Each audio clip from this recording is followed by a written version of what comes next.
दोस्तों आपके अपने YouTube channel study help and health में आपका स्वागत है। तो अपने टॉपिक कर रहे थे पल्स। तो पल्स के अंदर क्या पढ़ रहे थे अपने बच्चों? Common side. तो कॉमन साइड के अंदर आज अपने डिस्कस करते हैं एपिकल पल्स। क्या बच्चों? Apical pulse. Apical pulse. Apical pulse को अपने क्या कहते हैं? Central pulse. Central pulse. और इसका अदर नाम क्या है? पॉइंट ऑफ मैक्सिमल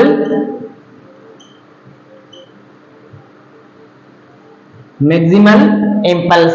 और इसको अपने शॉर्ट फॉर्म में कहते हैं PMI, point of maximal impulse. और ये लोकेटेड कहां होती है बच्चों? लोकेटेड कहां होती है? Apex part of heart. जो हार्ट का जो अपेक्स पार्ट होगा वहां पे क्या होगी बच्चों? Apical pulse.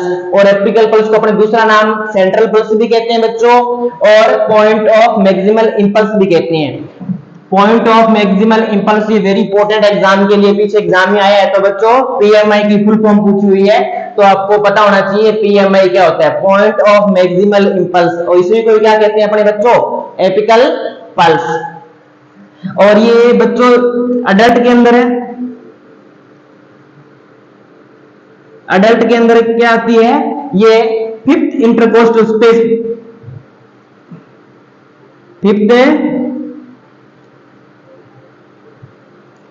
अडल्ट के अंदर बच्चों क्या होती है? फिफ्थ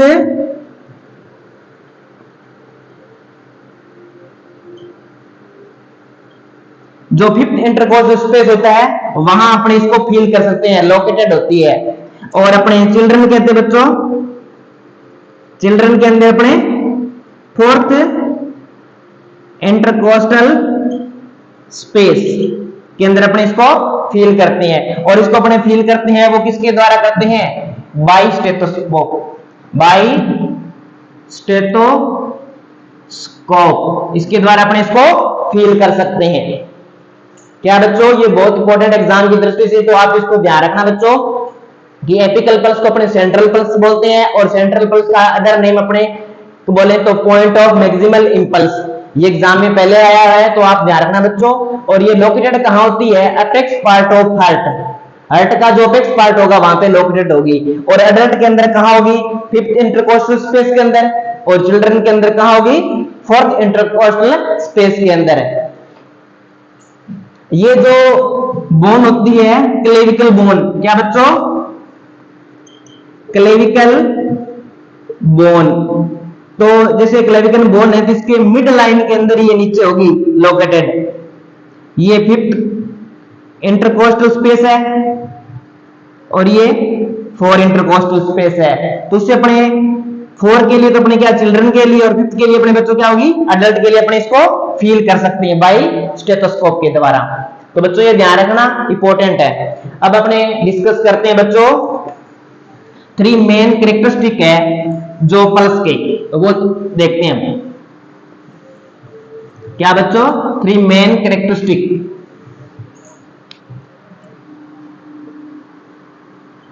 3 मेन कैरेक्टरिस्टिक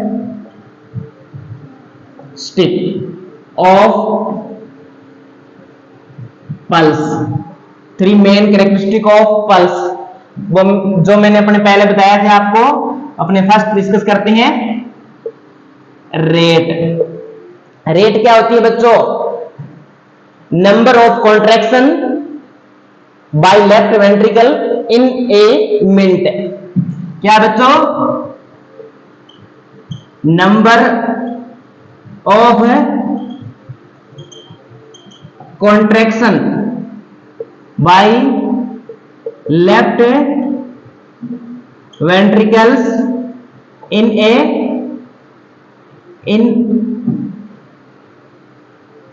मिनट, या अपने इसके कहते हैं 1 मिनट। कि 1 मिनट के अंदर जो नंबर ऑफ कॉन्ट्रैक्शन होगा लेफ्ट वेंट्रिकल के द्वारा, उसको क्या बोलेंगे अपने? रेट बोलेंगे बच्चों। और इसकी जो एवरेज होती है रेट वो होती है बच्चों अपने 72 बीट पर मिनट। क्या बच्चों? 72 बीट पर मिनट। और इसकी जो रेंज होती है वो होती है 60 to 100 बीट पर मिनट। और अपने ये तो है बच्चों अडल्ट के अंदर। और न्यू बॉर्न के अंदर देख लो बच्चों, न्यू बॉर्न के अंदर क्या होगी, इसकी जो पल्स रेट होगी वो कितनी होगी 100 to 160 बीट पर मिनट। तो ये बच्चों ध्यान में रखना, आपकी रेट क्या होती है, तो रेट क्या होती है left ventricle in a minute या 1 मिनट के अंदर जितना कॉन्ट्रैक्शन करेगा, नंबर ऑफ कॉन्ट्रैक्शन, तो उस चीज को क्या बोलेंगे अपने रेट। तो वो कितनी होगी एवरेज अपने 72 बीट पर मिनट होती है। और रेंज, इसको अपने रेंज के थ्रू देखेंगे तो अपना क्या 60/100 बीट पर मिनट। और इसके न्यू बॉर्न बच्चों के अंदर 100/160 बीट पर मिनट होती है पल्स की जो रेट है। तब बच्चों इसमें रेट अपने कर ले, इसके अंदर अपने इसके अपने देखते हैं कोई अपने मेडिसिन देते हैं, रेट के अंदर कोई मेडिसिन देते हैं जैसे बच्चों इसमें नोट करना है nurse check the pulse before administered digoxin. Digoxin एक ड्रग है बच्चों, वो एडमिनिस्टर करने से पहले नर्स क्या चेक करेगी pulse. When pulse less than 60 beat per minute, तो नर्स क्या चेक करेगी पल्स। जब पल्स क्या होगी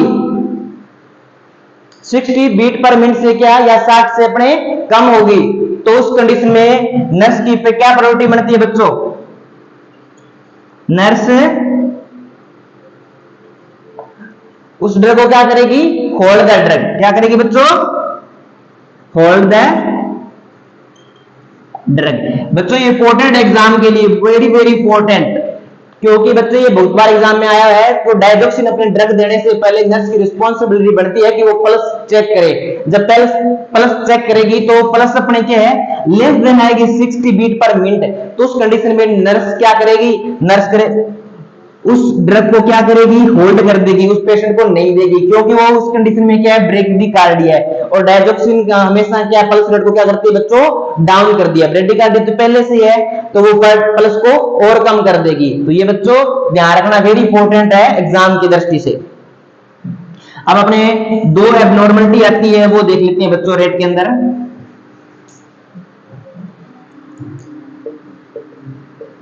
एबनॉर्मलिटी, तो एबनॉर्मलिटी फर्स्ट अपने क्या बोलते हैं ब्रेडी कार्डिया। तो ब्रेडी कार्डिया मैंने अभी जस्ट बताया है, फिर भी एक बार आप देख लो कि less than 60 beat per minute जो पल्स हो जाएगी तो उस कंडीशन को क्या बोलेंगे बच्चों अपने ब्रेडी कार्डिया। और सेकंड एबनॉर्मलिटी इसकी बच्चों टेकिकार्डिया कार्डिया। तो टेकिकार्डिया के अंदर टेकिकार्डिया के अंदर क्या होगी बच्चों more than 100 beat per minute, जो इसकी पल्स है वो 100 से ज्यादा होगी तो उस कंडीशन में अपने क्या बोलेंगे बच्चों टेकिकार्डिया। तो रेट के अंदर क्या है दो नॉर्मलिटी है ब्रेडी और टेकी, ठीक है। ब्रेडिकार्डिया के अंदर क्या होता है 60 बीट पर मिनट उससे कम हो जाना पल्स, और टेकिकार्डिया के अंदर क्या है 100 से अप हो जाना, तो उस कंडीशन को अपने टेकिकार्डिया बोलते हैं। अब नेक्स्ट अपने डिस्कस करते हैं बच्चों सेकंड रिदम। सेकंड अपने बच्चों क्या डिस्कस करते हैं rhythm.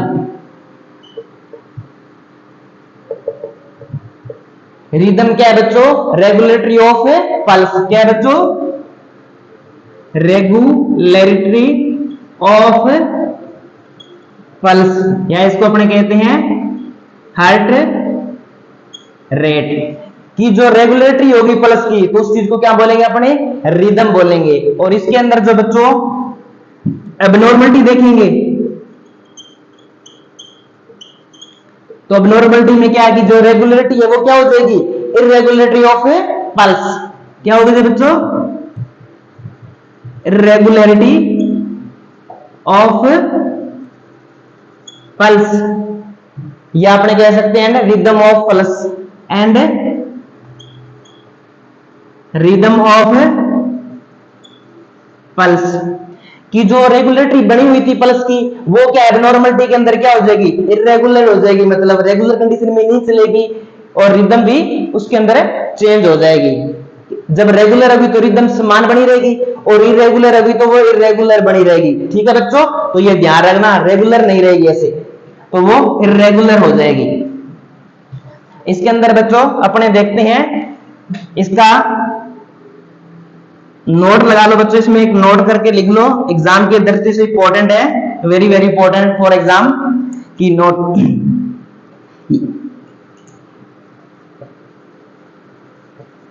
Arrhythmia, arrhythmia most common complication of arrhythmia is most common complication after myocardial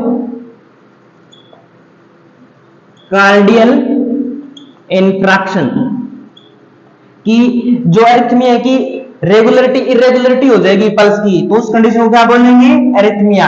तो ये अरिथमिया मोस्ट कॉमन कॉम्प्लिकेशन होता है किसका बच्चों, जो मायोकार्डियल इंफेक्शन हो जाए, तो उसका जो आफ्टर मायोकार्डियल इंफेक्शन के बाद में जो कॉम्प्लिकेशन होता है वो क्या होता है, अरिथमिया होती है। मायोकार्डियल इंफेक्शन क्या होता है बच्चों, blockage of blood flow to the heart muscles, जो हार्ट की मसल होगी उसके अंदर से क्या है कि ब्लड फ्लो क्या हो जाएगा, ब्लॉक हो जाएगा, उस कंडीशन को क्या बोलेंगे बच्चों अपने, मायोकार्डियल इंफेक्शन। और इसका जो मोस्ट कॉम्प्लिकेशन होता है आफ्टर, तो वो अपने क्या कहेंगे, अरिथमिया। तो अपने अरिथमिया के अंदर क्या होगा, irregularity of pulse, intermittent pulse. Intermittent pulse क्या होती है बच्चों, डिफरेंट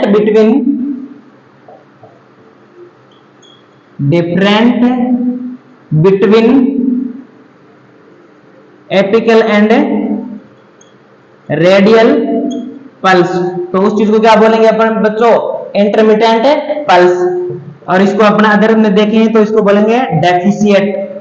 डेफिशिएट के अंदर क्या होगा बच्चों, एपिकल माइनस रेडियल पल्स, तो ये डेफिशिएट पल्स आ जाएगी बच्चों। एग्जाम के अंदर बाय चांस कभी एग्जाम में क्वेश्चन आ जाए कि डेफिशिएट पल्स क्या होती है बच्चों, तो एपिकल जो पल्स उसमें से कोई भी एनी वन रेडियस पल्स है वो निकाल देंगे, तो उस चीज को क्या बोलेंगे अपने, इंटरमिटेंट पल्स। इंटरमिटेंट पल्स क्या होता है, डिफरेंट होता है किसका, apical and radial pulse. Second बच्चों अपने देख लेते हैं क्या है, डायक्रोटिक। डायक्रोटिक पल्स, तो डायक्रोटिक पल्स क्या होती है बच्चों, feeling of two sensation, feeling of two sensation in one heartbeat. क्या बच्चों, कि feeling of two sensation in one heartbeat, तो वन हार्टबीट होगी और उसके अंदर पल्स क्या फील होगी, दो, तो उस कंडीशन को क्या बोलेंगे बच्चों, डायक्रोटिक पल्स। क्या बच्चों, डायक्रोटिक पल्स, कि वन हार्टबीट होगी और उसमें अपने क्या फील करेंगे, दो फील करेंगे पल्स, तो उस कंडीशन में अपने क्या होगा, उसको बोलेंगे डायक्रोटिक पल्स। तो अपने नेक्स्ट अपने करते हैं बच्चों वॉल्यूम। क्या बच्चों, वॉल्यूम।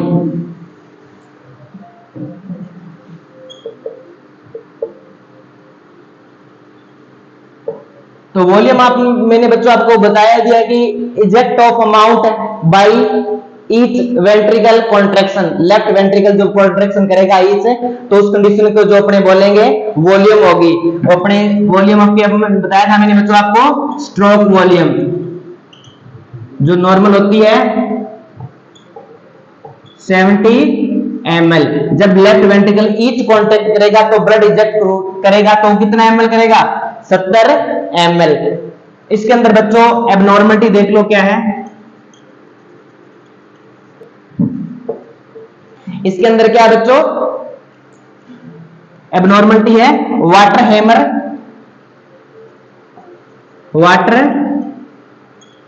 हैमर, या अपने इसको बोल सकते हैं कोरिगन पल्स, या अपने इसको बोलते हैं कोलैप्सिंग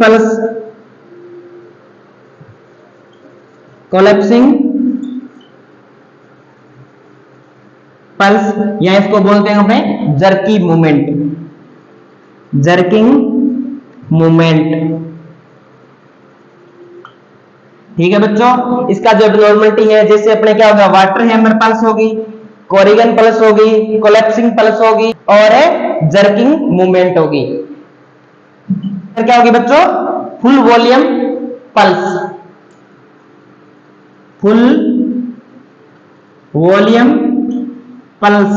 क्या बच्चों, full volume pulse and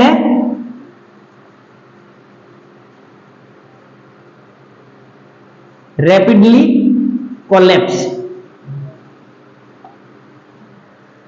abnormality के अंदर क्या होगा बच्चों कि फुल वॉल्यूम पल्स और रैपिडली कोलैप्स, तो ये एबनॉर्मलिटी है, तो इसके अंदर जो पल्स होगी वो water hammer pulse, collapsing pulse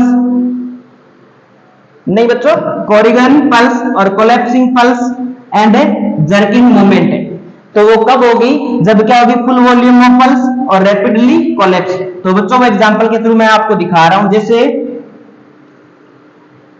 full volume pulse होगी, फिर अगेन फुल वॉल्यूम पल्स होगी, और इस कंडीशन में क्या वो कोलैप्स होगी, फिर वापस अपने स्टार्ट होगी फुल वॉल्यूम प्लस, फिर वो फुल वॉल्यूम प्लस और उसके बाद में कोलैप्स होगी। इस कंडीशन में पल्स कोलैप्स हो चुकी है, तो उस कंडीशन को क्या बोलेंगे अपने, water hammer pulse, Corrigan pulse और कोलैप्सिंग पल्स और जर्किंग मूवमेंट। कब होगा, जब full volume pulse and rapidly collapse होगा। तो ये वॉल्यूम की क्या है, एबनॉर्मलिटी है। तो ये बच्चों ध्यान रखना, और ये एग्जाम के लिए वेरी वेरी इंपॉर्टेंट है, इसको हमेशा ध्यान रखना। वाटर हैमर पल्स पूछे या कोरिगन पल्स पूछे या कोलैप्सिंग पल्स पूछे या जर्किंग मूवमेंट, तो वो किस कंडीशन में होगी, वॉल्यूम के अंदर होगी। कब होगी, full volume plus and rapidly collapse. और इसका जो एग्जांपल है वो देख लो बच्चों, एओर्टिक रिगर्गिटेशन, जो एओर्टिक वाल्व होगा उसके अंदर क्या आ जाएगी बच्चों, प्रॉब्लम। तो उसके कारण क्या होगी, ये पल्स अपने को देखने को मिलेगी, जैसे water hammer pulse, Corrigan pulse, collapsing pulse, jerking movement. ठीक है बच्चों, थैंक्स। नेक्स्ट अपने डिस्कस करेंगे नेक्स्ट वीडियो में। आज के लिए इतना ही काफी बच्चों, थैंक्स।